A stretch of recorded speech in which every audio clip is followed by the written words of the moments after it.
ఏమాత్మ ఉంది? ఏమాత్మ ఉంది? దేవుని ఆత్మ నీలో ఉంటే నీ క్రియలు కూడా దేవునివై ఉండాలా. హల్లెలూయా. దేవుని ఆత్మ నీలో ఉంటే నీ ఆలోచన కూడా దేవునివై.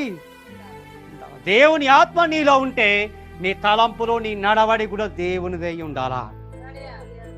దేవుని ఆత్మ నీలో ఉంటే దేవుడు పరిశుద్ధుడు కనుక నువ్వు కూడా పరిశుద్ధంగా నడవాలి. దేవుని ఆత్మ నీలో ఉంటే దేవుడు కోపపడడు, ఎక్కువ మనుషుల మీద కోప కసురుకోడు, కాబట్టి నువ్వు కూడా కసుకురావడానికి వీలు. దేవుని ఆత్మ నీలో ఉంటే దేవునికి లోకాశ అస్సలే లేదు, మనలో కూడా ఉండదు. ఎందుకంటే దేవుని ఆత్మ మనలో ఉంది కాబట్టి ఆశ చనిపోతుంది మనలో. హల్లెలూయా. దేవుని ఆత్మ మనలో ఉంటే, నీలో నాలో ఉంటే, హల్లెలూయా, దేవుని నోట్లో నుంచి ప్రతి మాట జీవం గలది, ఆదరణ గలది, ప్రేమ గలది, రక్షించే మాట, జ్ఞానం గలది, పరిశుద్ధమైన మాట. హల్లెలూయా.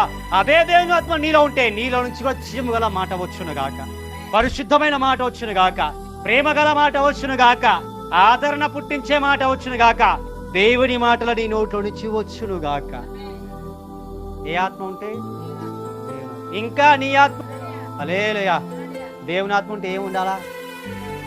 దేవుడు పరిశుద్ధంగా నడిచిండు, మనం కూడా పరిశుద్ధంగా నడవాలి. దేవుడు మరి పవిత్రమైన ఆలోచన కలిగి మనం కూడా పవిత్రమైన ఆలోచనలు కలిగి. హల్లెలూయా. అసలు దేవుని ఇంకా యేసు ప్రభు ఆత్మలో ఉన్నప్పుడు, యేసయ్య భూమి మీద ఉన్నప్పుడు, హల్లెలూయా, ఆయన ఒకటే పని, ఒకటే దాహం, ఆయనకి ఆత్మల్ని రక్షించాలా.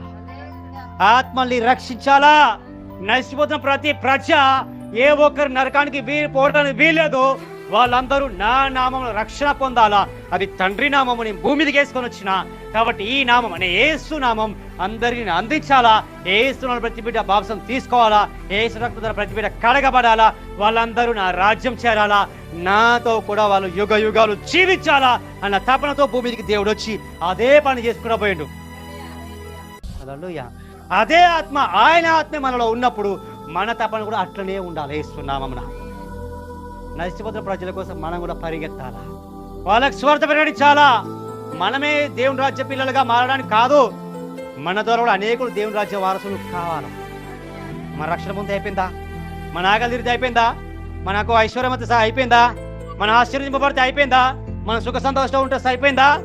అట్లా కూడా వేసే మరి నేను మంచిగున్నా, శరీరం వేసుకొని వచ్చి తండ్రికి కుమారుడుగా మంచిగున్నా, మంచి నీతిగా బ్రతికిపోయినా చాలు అని అనుకున్నా?